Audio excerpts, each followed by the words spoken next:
I'm a conservation psychologist, and that basically means that I try to find a way to convince people to engage into pro-environmental actions. I try to find ways to convince people to engage into climate change mitigation actions, but also in actions that could contribute to lowering the levels of air pollution on global and local level. And our recent results, our recent research was on the connection between different forms of in-group identity and support for anti-environmental policies. We did some research on the connection between nationalism, patriotism, and support for fossil fuels in Poland. And now in Poland, we have a huge problem with air quality, mainly due to low emission that is caused by burning of fossil fuels.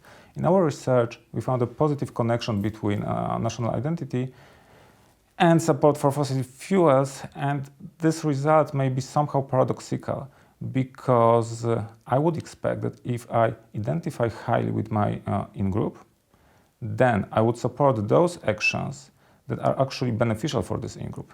And this is not the case. And now, why it's not the case?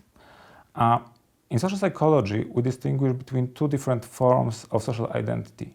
One is so-called safe social identity or secure social identity, and the other one is called defensive social identity.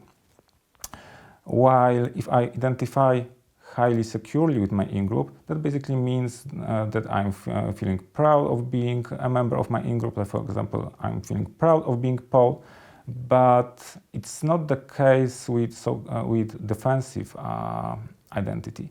The defensive identity is based on the comparison between my in-group, for example, Poles, and other groups, like, for example, members of other nations.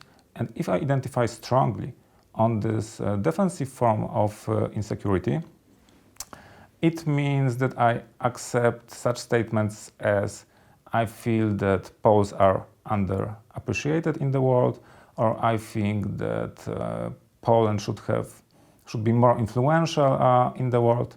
Okay. And in our research, we found that this connection between this positive connection between support for anti-environmental policies and national identity is caused mainly by this defensive form of social identity.